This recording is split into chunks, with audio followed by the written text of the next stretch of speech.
Late-night gig economy apps operate by severing workers from traditional safety nets.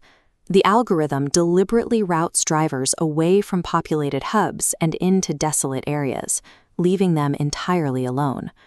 For a driver named Ethan, this was the 6th consecutive hour of a graveyard shift. He was operating in a state of sleep-deprived autopilot, where every dark turn looked identical to the last. At 2:07 a.m., the app offered a new delivery to 178 Willow Creek Road. The order included a $0 tip. This map shows the destination's location relative to the city. To reach Willow Creek Road, a driver must leave the illuminated grid and enter a dead zone where streetlights, passing traffic, and emergency response times all drop to 0. Normally, a 0-tip order to a remote woods would be an immediate rejection, but Ethan was still short on his daily earnings goal, and his rent was due in 48 hours. When an algorithm presents a high-risk route to a driver who is behind on their financial targets, the need to reach a quota often proves stronger than survival instinct. The driver suppresses their own alarm bells because the cost of the risk is lower than the cost of missing a payment. Ethan accepted. The drive took 22 minutes, ending in a stretch of road where the municipal streetlights had simply stopped existing miles ago. During the final mile, the GPS failed. The location marker on his screen froze in place for several seconds, then skid forward, instantly teleporting several hundred yards down the road without covering the distance in between. He arrived at 2:13 a.m. The house was a single-story structure with no exterior lights, no cars in the driveway, and no movement behind the windows. Ethan followed the leave-at-door instructions. He walked the cracked path, placed the food on the porch, and knocked into the silence. A low-frequency buzzing started from somewhere inside the house. It was the steady, mechanical vibration of a phone resting on a hard floor, pulsing continuously in the dark. Ethan checked the app to confirm the drop-off and saw the customer status was still listed as active. The person who ordered the food was holding their phone, awake and standing just a few feet away on the other side of the door.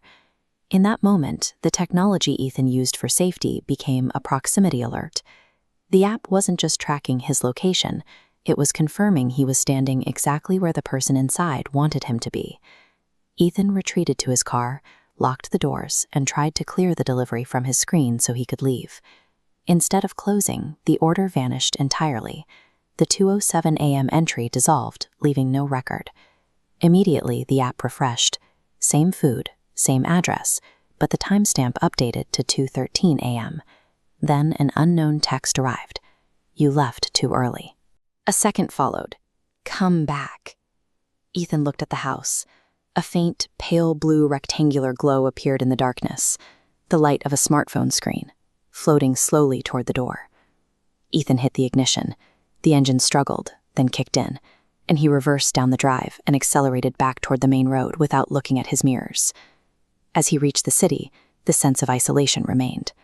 Ethan had realized that his phone, his primary connection to help and navigation, was now operating under the influence of whatever had been standing in that dark house.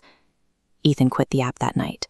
He deleted his accounts, changed his phone number, and moved to a different apartment in a new neighborhood 2 weeks later. This is the core of digital persistence. Even when the physical threat is left behind, the victim remains in a state of hypervigilance, unable to trust the devices that once mediated their reality. Late at night in his new apartment, he began to hear it again. The undocumented, low-frequency buzz of a phone vibrating on a hard surface. Eventually, the need to confirm his own sanity broke his resolve.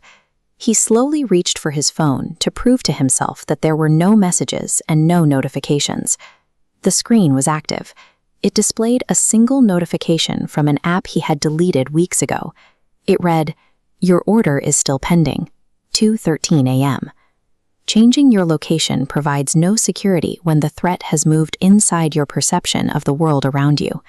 Ethan had left Willow Creek Road, but the delivery had never ended.